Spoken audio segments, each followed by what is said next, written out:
Hi there, Stan the Annuity Man, live from Las Vegas, Nevada. Yes, we do have an office in Las Vegas. It's our kind of our hub, and I'm out here. So greetings to everyone on East Coast, Central Time, Mountain Time, Hawaii Time, Pacific Time. I'm glad you're here. Couple shout outs real quick before we get started. The leader of this merry band of the Annuity Man, Leah, is at our Minnesota location, but she's suffering from COVID, but she's on this call. So thank you, Leah, for that.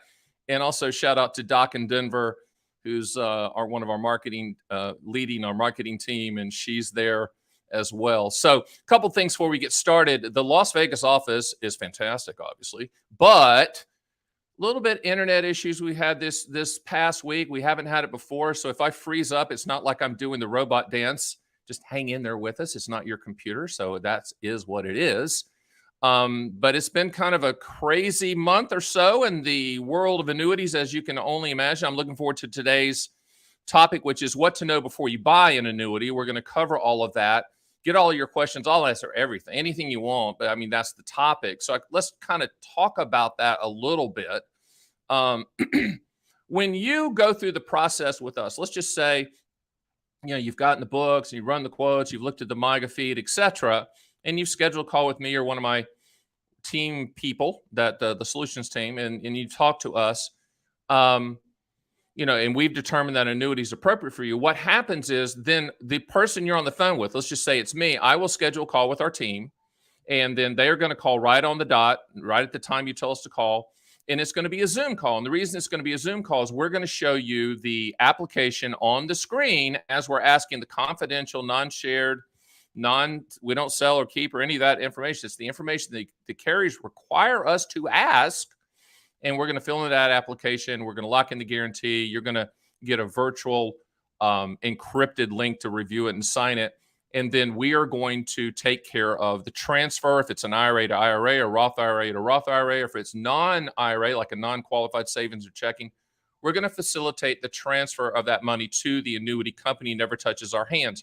Understand that if it's an IRA, 401k, TSP, those type of qualified accounts, that's a non-taxable event. It does not trigger any taxes. It's going to go from where it's located. Let's just say it's Fidelity or Vanguard IRA to, or wherever it's at. It can be anywhere, 401k, to the IRA established for you at the annuity company. But just understand, you can buy contractual guarantees and hold them in any account type. Yes, IRAs, Roth IRAs, non-IRAs, you can use that. Now, the time frame to get all of this done varies depending on what you're doing.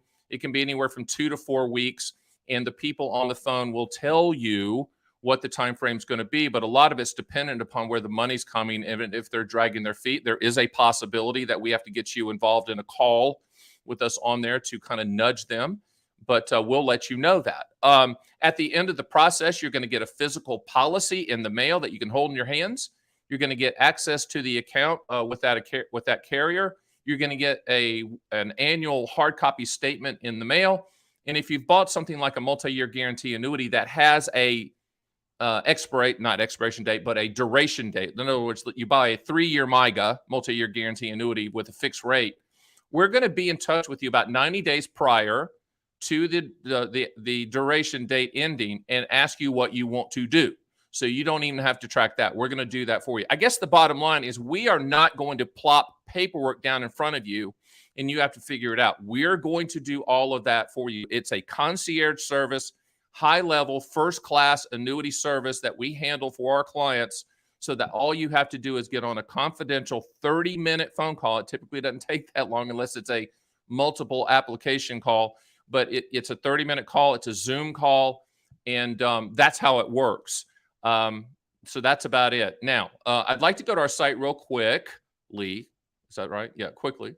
And the way this whole process starts is you can, at the top, and Leah, you don't have to go and scroll down. You don't have to do it. But use you can run calculator quotes. We have SPIA, DIA, Qlik, income rider quotes. You can run those at your heart's content.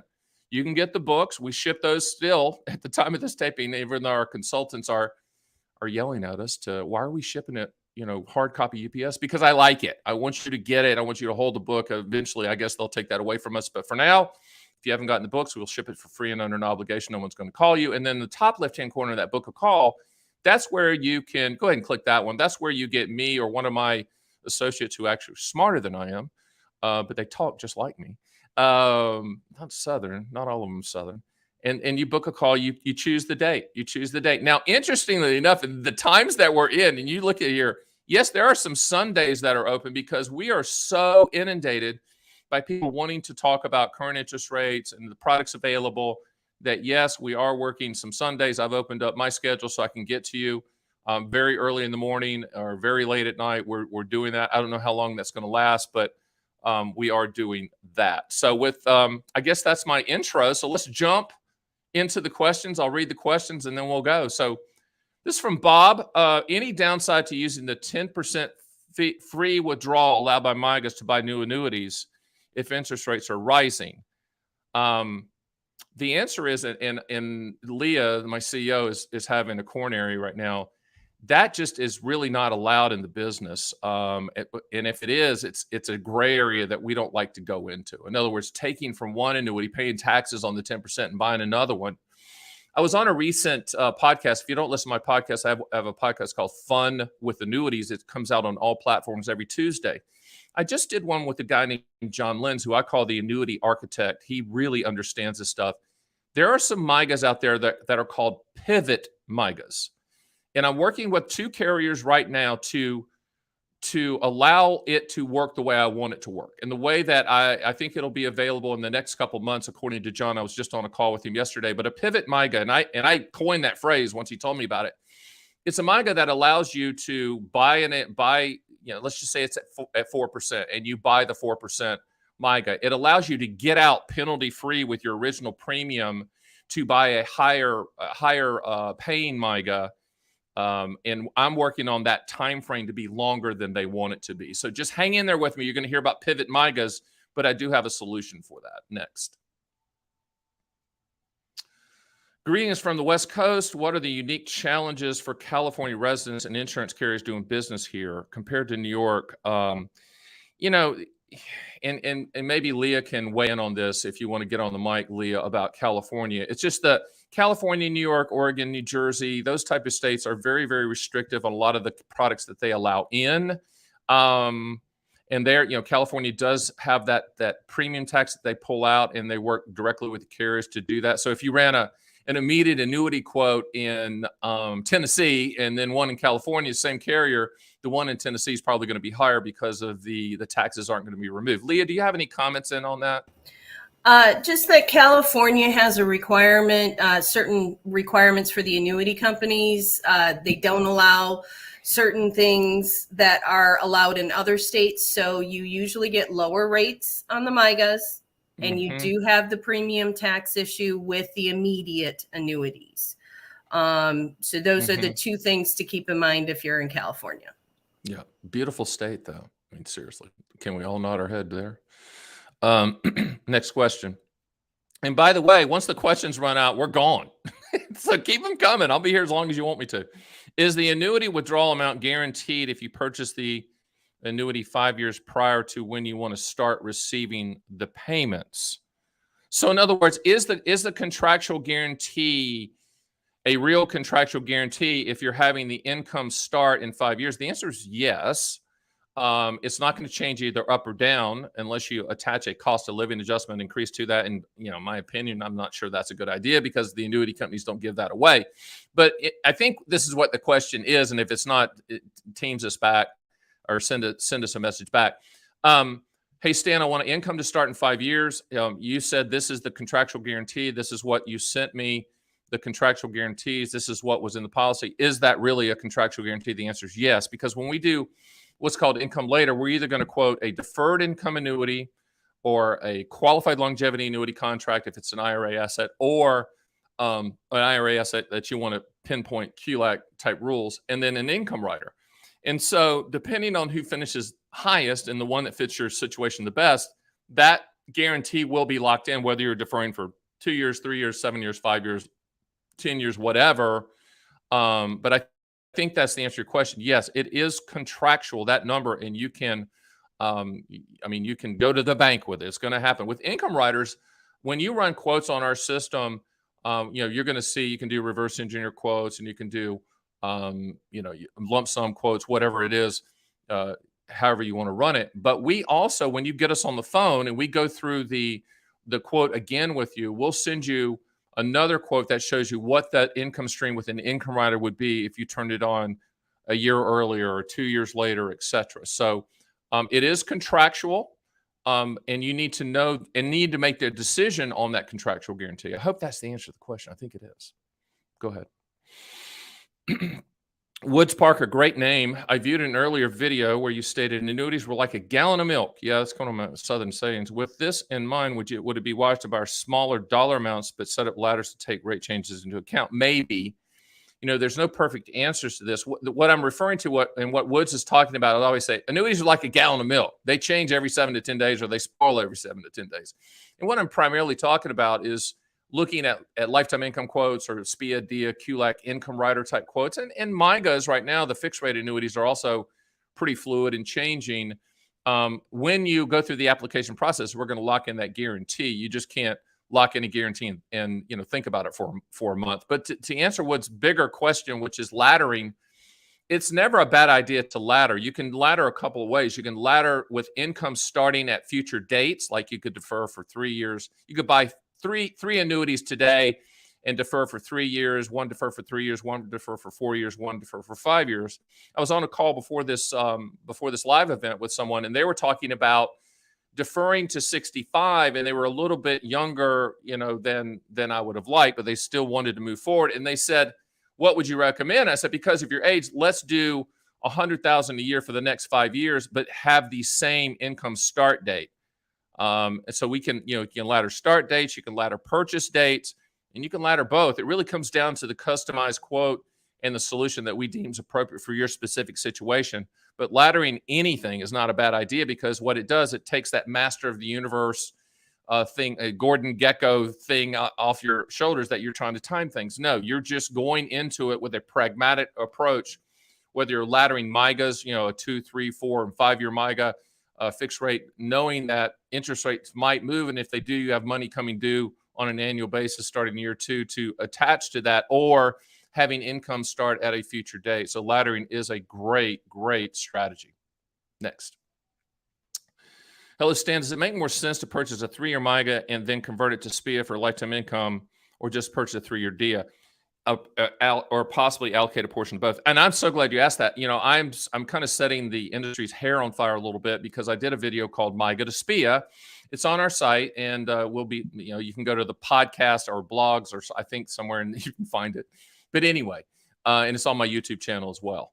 But MYGA to SPIA means that, we buy a multi-year guarantee annuity. Let's say in this case, with Byrne, he has a goal in 3 years to turn on lifetime income. You could buy a 3 year MYGA, know exactly what the interest rate is going to be for those 3 years. And at the end of that duration, we go shop the highest contractually guaranteed single premium immediate annuity payouts, choose the highest carrier, and we can do a non-taxable event transfer from the MYGA to the SPIA. Now, getting the other way to do it is to buy a deferred income annuity or income rider, but he mentioned deferred income annuity. A deferred income annuity is the cousin of a SPIA, an immediate annuity. It's a very, very simplistic, irrevocable transfer of risk pension guarantee. So would it be better to buy a DIA now, knowing what the 3 year guarantee would be, or would it be better to buy a MYGA now and then buy an immediate annuity after the 3 years? No good answers, just best sales pitches. You know this.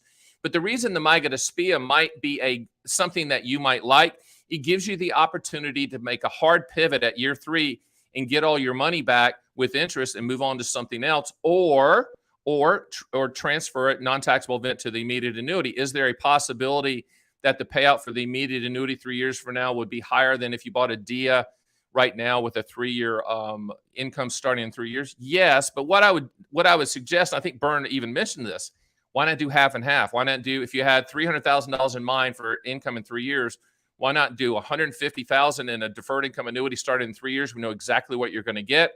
Then you buy a 3 year MYGA, and then we'll convert it to an immediate annuity after 3 years. But at least you have half of that you fully control the asset, and that you can pivot. With a deferred income annuity and an immediate annuity, my Southern analogy is you're ripping the knob off a water faucet, meaning that once you buy those, you're going to get your money back. You're just going to get it in payment form. You can't pivot and call me and say, hey, Stan, I don't want to do that anymore. Send me the money.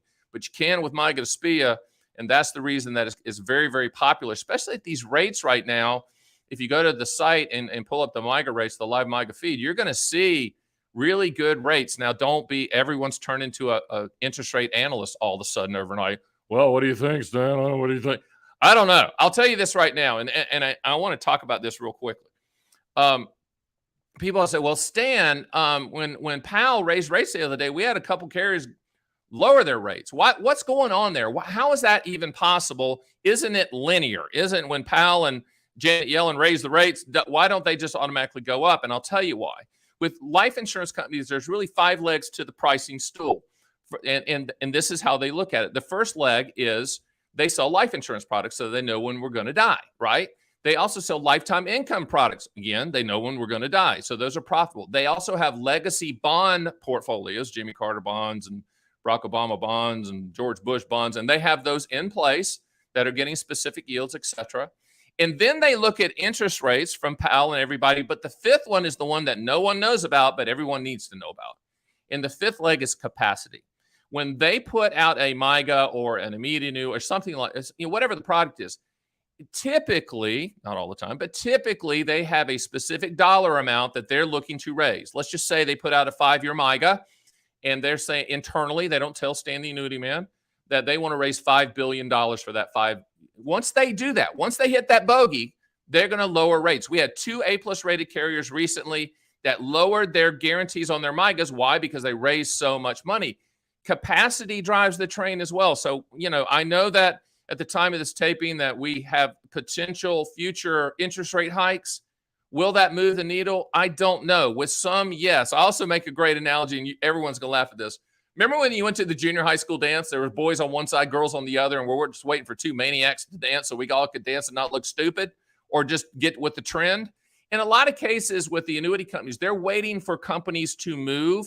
Some do, some don't. And when some do, then carriers have to make the decision, do we want to compete with that to get in the way of all of these baby boomers looking for guarantees?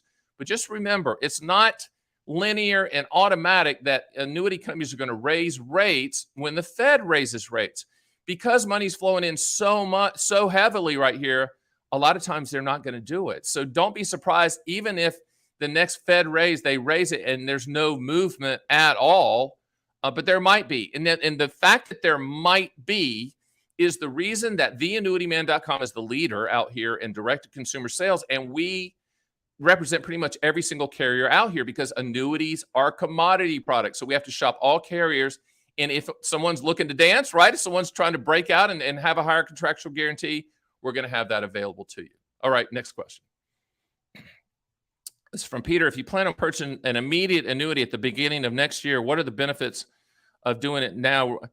There's no good answer to that, Peter. I mean, the benefit of doing it now and starting to get interest get those guaranteed income payments now is you're getting them now. So if you're going to wait, you have to factor in the payments that you're missing from now till January, and nobody knows if that's a good idea or not. What I tell people all the time, there's no good answers to any of this. There's just bad sales pitches. And if you talk to anyone but us, you understand that. People are just going to say what they have to say to sell you something. That's not good. Annuities are commodity products. Annuities are contracts. I always tell people this. Listen to your instincts. Listen to your gut feel. Will I weigh in as a non-friend advisor? Yes. The best advisor you ever had. We're not going to talk about the game. We're going to talk about you. Okay. I always say I'm not going to be your friend. I'm going to be the best advisor you ever had. But with that being said, I do respect the fact that it's your money. And I do respect the fact that this is a big decision and you have a gut instinct. Typically, your gut instinct and what you're feeling is right. Your gut feel is right. So I would tell you, if your gut, Peter, is telling you to hold till January, then hold till January. If you miss it, fine. What's the risk of that? Risk of interest rates and life expectancy tables going against you. Because remember, immediate annuities, the primary pricing mechanism is life expectancy at the time you take the payment. Interest rates play a secondary role. But, the annuity companies could change life expectancy tables to say that you're going to live longer, which means the payments would be lower, or interest rates would go down, even though it's part of the secondary part of the pricing mechanism.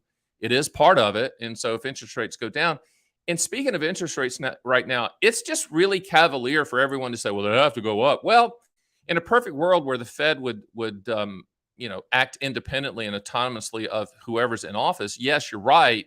But also remember this, when the government raises interest rates, they're also raising the debt, the interest payments on the debt that they created. Similar correlated thought is if you have a mortgage, a lot of you don't, but if you have one, it'd be like just voluntarily raising your mortgage rate. That makes no sense. Now, I understand it's a little bit more dynamic than that, but think about it from that standpoint. Are they really motivated to really raise these rates? I don't know. And some of the tea leaves that are being shown right now, some of the things that are being said and leaked out strategically points to the fact that they're not going to be as aggressive with rate hikes as they once announced. I remember when they came out early last year, we're going to raise it 7 to 8 times. And I told everybody, I said, put your money down. I'll bet all I have that that's not true. Now, I hope I'm wrong, because if rates go up, it's good for you and it's good for us because we're selling higher contractual guarantees to you, right? But I just don't know. You're thinking rationally and logically, I just don't know what's going to happen here. And I don't know if it's going to affect the pricing of annuity companies and all of the products involved. Remember, there's more than one just annuity. You can't say, I hate all annuities. There's SPIAs, DIAs, Qliks, income riders, index annuities, variable annuities. There's all kinds of annuities. Okay. So I'm not sure how much it's really going to affect them and their pricing. So next question. Your calculator 3-year MYGA shows first-year rate, base rate, yield, or surrender with all the same interest rate. Will this first-year interest rate be locked in? Yes, it will. The reason that there's a first-year rate and a base rate, if you go to like the 5-year tranche, you'll see that some carriers will have a higher interest rate year 1, and then the years 2 through 4, it'll be lower. But the yield to surrender is really what you need to look at, okay?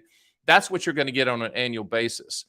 These MYGAs typically credit interest on a daily basis, but the number you need to look at is yield to surrender. That is the annual yield that you should be looking at, and that is going to be for the duration. So you can look at the first year or the second year, etc. But really, the focus is that column that shows the blue. In fact, Leah, can you pull that up just so that we can show that? So let's go to the MYGA rates, and there's my friends in Alabama, and you can pull your state. But if you look at what he's talking about is the first year rate, 4.65, and base rate, all of that. But the yield to surrender, that's where you need to focus. That's all that matters. That's what you're going to get on an annual basis. So for these 5 years, what's the best 5-year annual yield guarantee? It's 4.65. Okay. Thank you, Leah. Next question. Mike, I'm new to annuities and interested in learning more about immediate annuities. Yes, I can talk more about these. Couple things. If you don't mind, go to my site at theannuityman.com, sign up for the books. There's a book in there called the SPIA Owner's Manual, Single Premium Immediate Annuity Owner's Manual. It's the go-to source in the country for immediate annuity information because it's not salesy, it's just information. It's about 60, 65 pages. Also, too, if you go to my YouTube channel, Stan the Annuity Man, just type it in the space bar and the search bar on YouTube, and then you'll see playlist. I've done 50, 60 videos on immediate annuities that would be very, very helpful. But here's the elevator 30,000-foot immediate annuity pitch. Okay. It's not a pitch. It's just facts. This is the granddaddy of all annuities. This is a pension annuity. It's a transfer of risk to the annuity companies. And by the way, it's a commodity product. We got to shop all carriers for the highest contractual guarantee. That's going to pay you as long as you're breathing. You also can set it up for a specific period of time or a combination of the two. Just understand this. You can structure it so that it will pay for the rest of your life or joint lives, the rest of both your lives, as long as one of you is breathing. And we can structure it so that 100% of any unused money goes to the listed beneficiary of the policy, and the evil annuity company never keeps a penny. You're buying a pension. It's primarily based on your life expectancy at the time you take the payment or life expectancies. Interest rates play a secondary pricing role. Interest rates play a secondary pricing role. But in essence, it's a pension. And in a pensionless world where I think less than 9% of private companies offer pensions, and if you don't work for the government or very good labor union, you don't have one.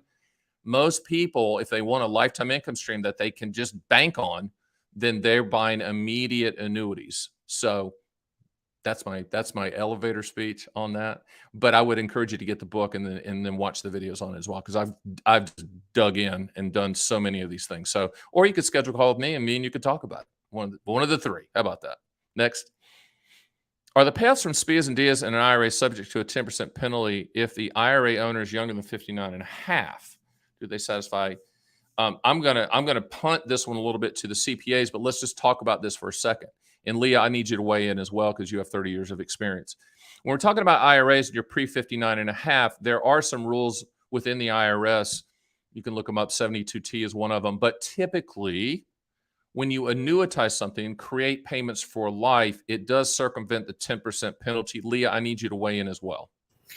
Yeah. So if you choose a lifetime income option, it will satisfy those 72T rules. And here's the other advantage. The insurance companies also check for that. So if for whatever reason, if you're choosing like a life in 30 years certain and it doesn't meet the 72T rules, they will not run the quote. So if you're choosing a lifetime option, yes, it meets those rules. That's good. Thank you, Leah. I mean, the reason I bring Leah in here, and she is she's fantastic. She's got 3 decades of experience in this. She's seen it all, forgot more than most people ever know. And she has a really good take from administrative side. And she, by the way, she oversees our administrative team. So you're in very good hands if you decide to become a client, because she's overseeing everyone that's working on your application. Okay, next question. With interest rates rising, does it make sense to wait? Maybe. Wait to get an immediate annuity? Maybe. But let me answer it again. Remember, when you wait, let's just say, okay, Stan, I don't want to buy it now because I think interest rates are going to go up a year from now. Okay, great. You might be right. But let's just say you make that decision. Then you have to factor in those 12 months of payments that you missed in order to wait. And how long is it going to take you to make up for those 12 payments, break-even point? It's a tough thing to time. And as I tell people, annuity companies have the big buildings for a reason. You're not going to beat them. There's no sweet spot or arbitrage or pound the table moment where it's time to buy. I firmly believe that when you look at annuity guarantees like an immediate annuity and you're quoting that, if the guarantees fit your contractual goal, then put it in place, implement it. Or if you're thinking that interest rates are going to rise, then do what a previous person put in their question. Ladder the purchase. Do half now and then half later. Okay. Next question. Do you view mygas? Those are, by the way, fixed rate annuities, the annuity industry version of a CD, as a replacement for bond allocations in an IRA due to the stability of principal and bond like interest rates for the time frame selected? This is kind of a powder keg question. Now, my background, I used to work for Dean Witter, Payne Weber, Morgan Stanley, and UBS. I worked in the World Trade II Center, managed bonds. I understand bonds, okay, backwards and forwards. And it's hard for me to correlate bonds to mygas or definitely index annuities. I know even my friend Wade Fowle say index annuities kind of like a bond. No, it's not. I mean, he's incorrect about that, and I love him, but it's just not. Bonds can fluctuate. The underlying value can fluctuate up and down with interest rate movements, as we're finding out if you own bonds. What I would tell you is put the mygas in that fixed rate part of the category. So you have bonds, you have munis and treasuries and CDs and corporates, et cetera, and then add mygas to that. MYGAs function more like CDs than they do bonds, just because they're principal protected and the interest rate is guaranteed for that duration. And I already explained the 5 legs of the pricing stool, why the interest rates are higher than typically CDs.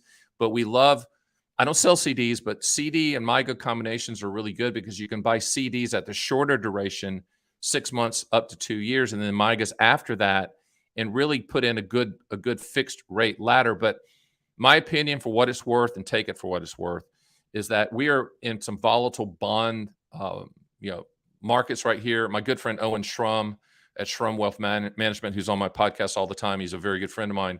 He thinks that we're in some really tough times for the bond market. He might be right, he might be wrong, but I do think when you can get the yields that you can get on MYGAs, it's kind of a no-brainer to look at it from a guaranteed interest rate for a duration, and you can keep those durations short, five years and in.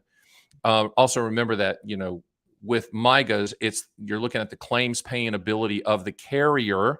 There are state guarantee funds, but we really look at the claims paying ability. And let me add one more thing. People ask me this all the time. Hey, Stan, why are you recommending either a B+ or B++ or A- company for MYGAs? Why wouldn't it be A+ or better? Well, first of all, it's your money. You can do what you want and whatever you feel comfortable with.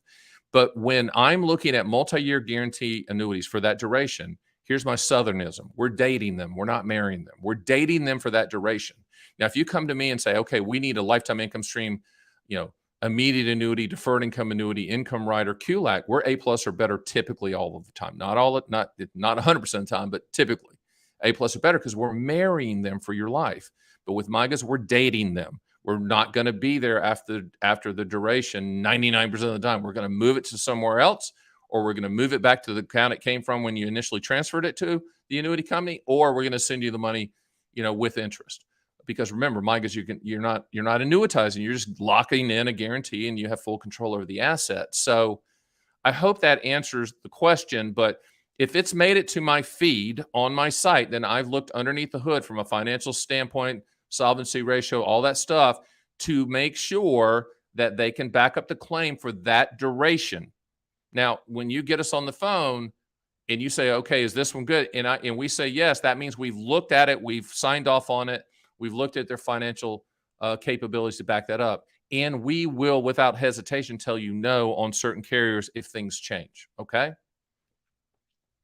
My renewal for my fixed index annuity was 4.7. First of all, and Leah, you can weigh on this. I don't think what you're seeing is real from the standpoint of you're thinking it's a guaranteed interest rate. I don't think that's the case. If it's an index annuity, fixed index annuity, the returns are primarily based on the index call options. I think what they're saying there is the cap, the limitation could be 4.7. That doesn't mean you're going to get that, but that means if the option that you chose went up 6%, you get 4.7. Leah, weigh in and see if I'm reading something into that I'm maybe not supposed to. I completely agree with you. I think that's what the person is asking. So it's not 4.7 guaranteed. It's a 4.7 cap, which doesn't mean you're going to make any money at all. That just means if it goes up past, if it goes to 3, you get 3. If it goes to 5, you get 4.7. But none of that's guaranteed. Index annuities and mygas are two different CD products. Notice I said CD products. Okay, they're not market products. mygas, multi-year guarantee annuity, is like a CD. It has a guaranteed interest rate. Indexed annuities do not have a guaranteed interest rate attached to those cap spreads and participation rates. That's all hypotheticals and theoreticals. My opinion at the time of this taping, I think that mygas outperform indexed annuities because you know what you're going to get, and it falls in line with you own an annuity for what it will do, not what it might do. So that's the answer to the question. By the way, if you want to schedule a call with me, I can go through, send me the statement. I'll look at it and I'll tell you exactly what that means. Okay. Because I'm guessing. Is Florida a tax-friendly state with a SPIA? I'll have Leah answer this. I think so. Leah? There aren't any special tax concerns that I know of in Florida. Yeah, that's a CPA question. Ordinary income levels, just like it is everywhere else. Well, and the other thing too, between Leah and I, there's 60 years of experience, but we're smart enough to know that we're not tax lawyers and CPAs, and we're just not legally. We can't legally give tax advice, even though we probably know more about annuity taxation than most CPAs. So sorry about that. Next. Insurance agent here. Don't know how you made it through, man. You must be a really good salesperson, or I have to talk to my person. I've been binge watching your videos. I'm sorry. Hopefully you're drinking too. Let me say you have provided more information about annuities than my insurance class teaching me. Now I know how you made it through. I appreciate that. I really wish the annuity industry would adopt our contractual guarantees only approach. It'd be a better world. And a lot of them are, and we're kind of moving the needle there. But I appreciate that. We put out the videos. If you haven't gone to my YouTube channel, we've done over 600 videos, and we shoot pretty much every month. And then we have, the Fun with Annuities podcast that comes out weekly. And we have Shooting It Straight with Stan, with just me ranting. And we have a new one coming out soon. Doc from Denver, she's running this show, bless her heart, and it's going to be called Q&A Friday, which we're going to have a question probably starting in September that every Friday I'm going to answer one question. It's going to be on my YouTube channel. It's going to be like this, but on crack. So it's good. But I appreciate that because I get a lot of hate from the industry and agents for some reason. I think it's because that I'm stripping these things down, these annuity types down into the basic contractual guarantees of where you need to make your decision, and I'm making it simple. And I think that simple is good. Remember, do not buy it unless you can explain it to a 9-year-old. No offense to the 9-year-olds. Go ahead. Next question. The current 2-year MYGA rate is pretty good relative to CDs and treasuries for the same duration. Do you recommend adding Yes, I do. I recommend adding a 2-year MYGA for a ladder if it makes sense. I got an email today or yesterday. I think one of my team members that was taking applications, and someone found a really high paying CD, and they said, "Well, we're thinking about doing the CD." And my comment was, "Well, if it's IRA, that makes sense. If it's non-IRA, remember with CDs you have to pay taxes on the interest every single year. With MYGAs, doesn't make it better. This is just a difference." With the interest, it grows tax deferred. But yeah, I love the shorter duration. People always ask me, "Hey Stan, which one do you want? Should I do the 3-year or the 2-year?"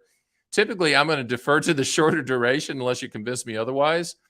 Just because I think it's good to have money coming due. I don't like locking in long term. And I'm not against index annuities. We probably sell more than most people in the country. We use them primarily as a delivery system for the income rider guarantees. But one of the downsides right now with index annuities, most, not all, are 7 to 10-year surrender charge time periods. I'm not sure that makes sense from accumulation value standpoint, especially when the returns are not guaranteed. But it does make sense if you're looking for a lifetime income rider and you're buying it for that reason. So people always why do you hate index annuities? I don't. I hate the way they're sold. I hate the way they're hyped. I hate the way on Saturday morning radio in some cities that, it sounds just too good to be true, which, by the way, if it sounds too good to be true, it is every single time. I hate the way that they're promoting the upfront bonuses, which I call candy for the stupid.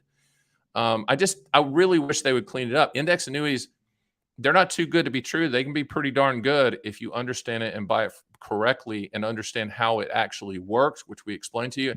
And by the way, one of my books that we send out for free is an index annuity owner's manual, which I'm telling you, that should win an award. It is the most transparent explanation of that product that's out there. So we'd be more than happy to send it to you for free.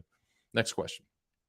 What percent of SPIAs pay are based on current interest rates? For example, if the 10-year rate increased by 1, no perfect answer to that, and nobody has that flow chart.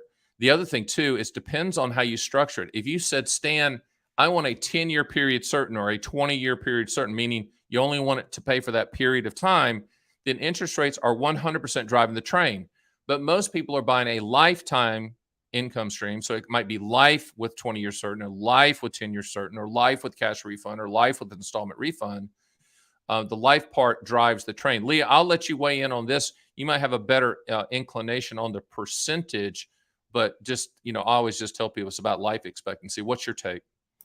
Well, the other piece is how much premium does an insurance company want in those types of products? Goes back to your 5 legs of annuity pricing. Same thing.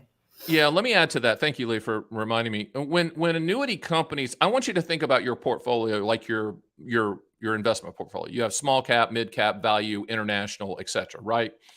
With life insurance companies that are issuing lifetime income products, they have tranches of age ranges. Okay, so they might be very aggressively quoting 74-year-olds or 77-year-olds or 52-year-olds right now.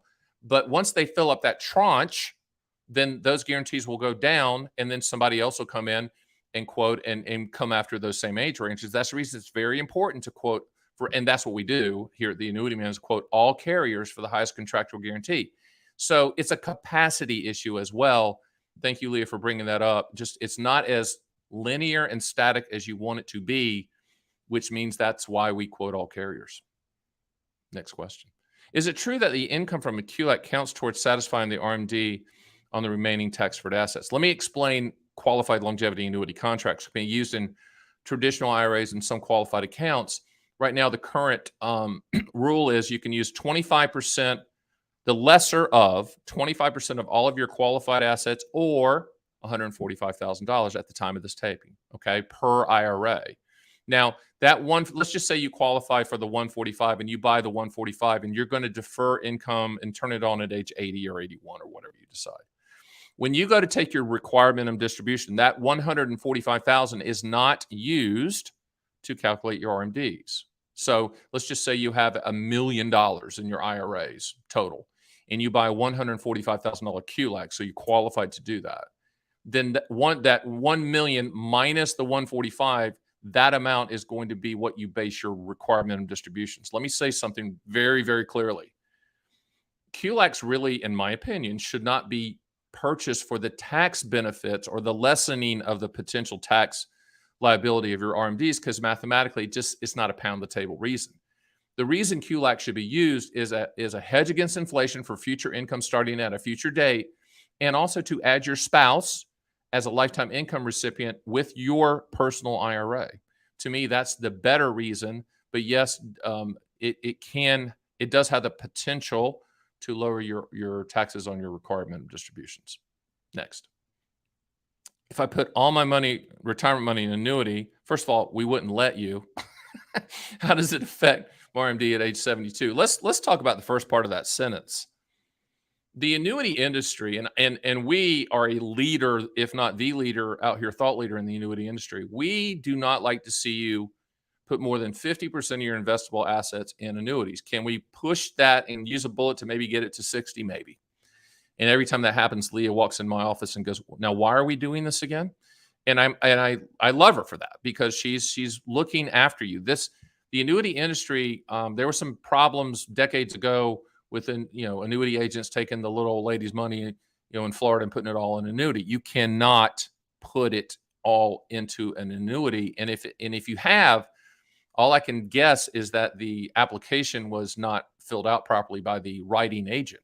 Because if you're honest, we have situations all the time where we try to maybe push a little bit over that 50% limit, and the carrier turns it down because they was like, no, they have too much money or they don't need it in their opinion. I know you're saying, wait a minute, huh? Yes, annuities as a category, it's the only financial product that you are limited on what you can buy. I did a video on it recently. People couldn't believe it. I'm like, I know the annuity industry gets a bad rap. I know that. But two of the things that stand out that just sets us apart, number one, is that you can't put all your money there. And number two, once you even get a policy in your hand, there's a free look period, meaning you could get your money back. You don't have to give a reason. You just might get the policy and don't like the folder it's in. You can get your money back. It's the only financial product that lets you test drive that product while it's in force contractually and get your money back. Now, every state has a specific time period for their free look time period, but think about that. I mean, things might have changed. You might want to get your money back, and without hesitation, we will facilitate that for you. But the industry also will not allow you to put too much money in. So, talking about your question, which is, what if you're not going to put all your money into annuities with us or with any honorable organization out there that sells annuities. So I hope that answers the questions, but let's talk about RMDs. When you get to that, if you're planning for required minimum distributions, you just need to schedule a call with us and say, here's what I'm thinking, and we'll explain the specific annuity type that fits and how that would affect your RMDs. There's not a blanket answer, unfortunately. Next question. After we purchase an annuity through you, do we deal with the issuing company going forward? The answer is no, with questions or issues. No. One of the things that sets us apart, and I like to say concierge service because I grew up in rural North Carolina and I never knew what concierge service was. Okay, but now I do, fortunately, because of what we've done and we've worked real hard. But it's important for me you to be treated first class. Now, do we get paid by the annuity company? Yes, we get a one-time commission that's built into the administrative cost. You never see it from the annuity company. But with that, you becoming a client, you have access to us. You have access to my team. You have access to my administrative people. You have access to me forever, whether you buy anything else or not. I mean, that's what separates us. We do not farm that out. Every single person that you talk to with us is an employee of mine, period. They work for me. I'm not farming this stuff out.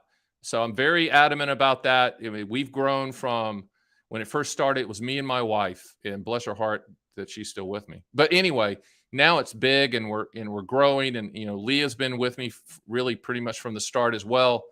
And we were talking this morning before the broadcast that we just can't believe the growth of it. And people ask me all the time, this isn't just me just bloviating, but our business models, to tell the truth, are also the other things that we pride ourselves on is we call on time and we do exactly what we say we're going to do. I guess one more thing would be we take care of our clients forever. So don't deal with the annuity company. You're welcome to do that. But if you need to change beneficiaries, or you need a question on the policy, or you need to change addresses, or you need to change bank accounts where the money's hitting, work with us because of who we are, the Annuity Man, and our stature is the top seller out here.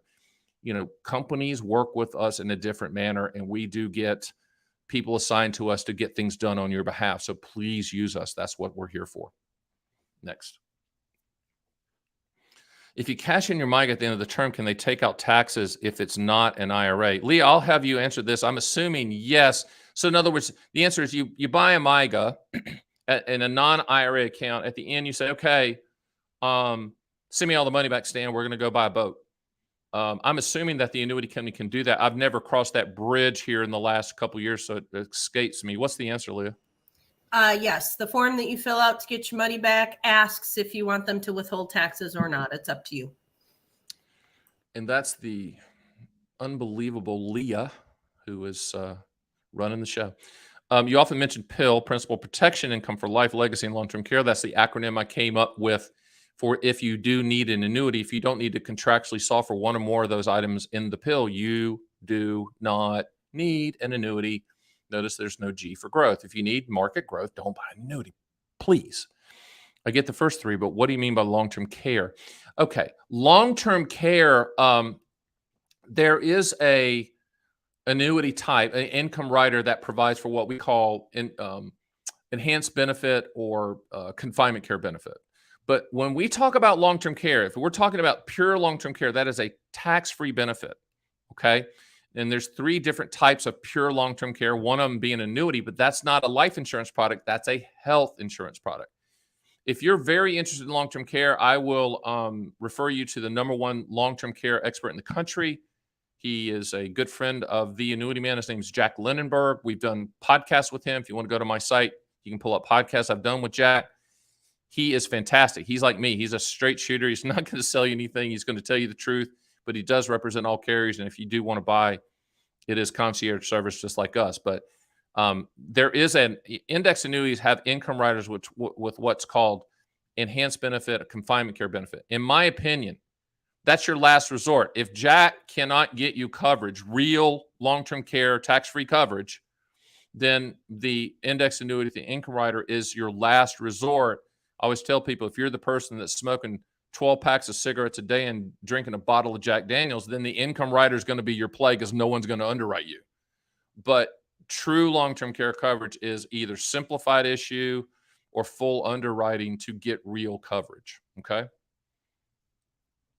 When you invest in an immediate annuity, how protected is your payment stream should the underlying company default? As I mentioned earlier in the program, when we were looking at single premium immediate annuities for lifetime income or deferred income annuities, qualified longevity annuity contracts, et cetera, for lifetime income, we're typically looking at A+ or better carriers offering that. And people always say, well, Stan, what happens when the A+ rated companies go out of business? Me and you are in the grocery store fighting for really cheap white bread, that loaf bread, that bunny bread. Remember that? There's anarchy. So don't come to me and say, well, what happens if this A+ rated company goes? It's not going to happen. Annuity companies aren't smarter than banks. They're just more handcuffed than banks. They're more regulated than banks. They can't do stupid things with your money. And please don't throw up AIG to me, because I'll come back to you and say the life insurance arm of AIG saved the 25-year-old derivatives traders from running that into the ground. So life insurance companies are solid. And if we're looking at A+ rated or carriers are better for lifetime income, in my opinion, there should be no worries. Now, if you want to go down the rabbit hole, you can, but not with me. Okay. So remember, I'm doing quality stuff with lifetime income. We're looking at the A++ carriers. Those people aren't going out of business. And let's just say they do, it's anarchy. We got bigger issues as a country. Can you change beneficiaries on a SPI at the time after? The answer is yes. Let's just say you buy an immediate annuity with cash refund, installment refund, period certain attached to that life contingency, and you put down your daughter and your son, 50-50 beneficiaries. And then your son, walks up to you and says, I hate you, capitalist dad, and shoots you the middle finger. You can call us the next day and take him off and make your daughter 100%. So the answer, I like that example. No, the answer is yes. You can change the beneficiaries. That's something our team can help you do all the time. Or somebody passes away, we can do that, right? With MYGA interest compounded annually, quarterly, it's, Leah, you can weigh in on this one as well. It's a daily compounded interest, but that yield to surrender is annual number. You want to add to that? Correct. Some companies do it differently. Some do daily compounding, some do monthly compounding, some do daily crediting, some do monthly crediting. What it comes down to is that annual yield to surrender you see. Yep. That number is the compounded annual number. Smart people surround themselves with smarter people. That's all I have to say. Go. All right, we have our last question. Last question. You better get them up or I'm getting ready to roll. All right, here we go. When we schedule a call, do you or your staff review all assets to determine the best annuity options? Do we need to have in mind the products? We are not financial planners. I do not hold anymore the Series 7 and all that stuff, those licenses. We don't look at your mutual funds and tell you what mutual funds or stocks or anything to buy. What we are going to do is say, tell us the total investable assets. You don't have to break it down to us. Just tell us that. And then tell us your goal. What are the two questions I always ask? What do you want the money to contractually do? And when do you want those contractual guarantees to start? From there, we can determine, A, if you need an annuity, you might not. And B, if you do need an annuity, which one is going to provide the highest contractual guarantee and meet the goals that you laid out for us? So we're also going to ask that question to make sure you're not overfunding annuities, putting too much money in. So we're just going to need that 30,000-foot view from you during the call. And obviously we don't keep any of that information, share or sell it. And then from there, that 30,000-foot view, we'll take the plane down and get to the details of what type of annuity might fit you best. Or I might say, as I did this morning, previous call, somebody called me and they were very, very young. They were in their 40s. And I said, it's been great talking to you, but you do not need an annuity. So tell whoever's trying to sell you one to stop. Typically, you got to be 50 or above for us to really focus in on you, because I think you don't need one there. There's a lot of people in the industry disagree with me on that, but I'm right. Because at 50, you're kind of rounding the corner. Lap of the 4 laps of life, right? The mile, 4 laps of life. You're in lap 3, right? And you're starting to think about chapter 2 of your life and lifetime income and guarantees and things like that. So if you're below 50, see ya when you're 50, right? So any other questions? Here we go. Was recommended a 10-year index annuity. Surprise, surprise. You wonder why? If the time frame is 10 years, why not purchase a 10-year DIA? And I think your answer will be what it will do, not what it might do. Absolutely correct. Here's another way to skin that cat, if you think about it. It comes down to the goal. So my question on the 10-year indexed annuity recommendation, other than the agent's going to make a lot of commission on it, doesn't mean it's bad. He could have a rider attached. But once again, what do you want the money to contractually do? When do you want the contractual guarantees to start? If you said to me, I'm buying the indexed annuity just for accumulation, Stan, then I would tell you to just buy mygas. Buy a 5-year myga and let's roll the 5-year myga again to another 5-year myga. I think you're going to do better from a return standpoint, and that return is going to be contractual guaranteed. What the index annuity is not. Doesn't make it bad. That's just reality, and that's the way the product works. Or if you said, Stan, yeah, I need income in 10 years, I really do, then there are 4 ways to solve that. Let's go through them. Index annuity with the income rider. The income rider is going to tell you exactly to the penny what that lifetime income stream is going to be in 10 years. The second way to do it is a deferred income annuity, deferring for 10 years. You're going to know exactly to the penny what that income stream is going to be. Third way is going to be MYGA to SPIA. You could do a 5-year MYGA and then do another 5-year MYGA and then buy an immediate annuity at the back end to solve for that 10-year lifetime income guarantee. And then the fourth one that the industry hates, but it's real. Don't buy an annuity at all. And then 10 years from now, buy an immediate annuity. So those are the 4 ways to do it. But if you're buying it for pure accumulation, then I would say no, you'd be better off buying 2 5-year MYGAs, buying a 5-year MYGA and then rolling a 5-year MYGA, my opinion. If you purchase a MYGA with your IRA, can you roll that money from your MYGA back to your traditional IRA after the time frame is completed from your MYGA? Yes, let's give an example. Thank you, Peter. You say, okay, Stan, I want this 5-year MYGA. I love this 5-year MYGA rate. And the money's going to transfer from Vanguard. I'm using that as an example because I love Bogle and what he stood for. Okay. In fact, I consider us kind of the Bogle place of annuities because it's just straightforward and true. So we try to strip out all the fees. So you transfer from the Vanguard IRA to the IRA at XYZ Annuity Company. That's a non-taxable event transfer. It doesn't trigger any taxes. But at the end of the duration, if you say, Stan, I want that money to go back to Vanguard, no problem. Contact Vanguard. They do the same thing. They pull it back, non-taxable events, so it'll transfer from the IRA at the annuity company back to the original IRA or some other IRA, wherever you want it to go. and that's a non-taxable event. So the answer is yes, that can happen. We will facilitate that. Absolutely. Are you limited to 50% of your net worth with mygas? Annuities in general, forget mygas. I mean, if you have to look at the annuity category. So if you have $1 million and you already own a variable annuity and you already own an index annuity, and that represents 25% of your portfolio, then you have about 25% to go if you want to do mygas. So it has nothing to do with mygas. The 50% rule that the industry really, really encourages, in quotation marks, is all annuity types. All.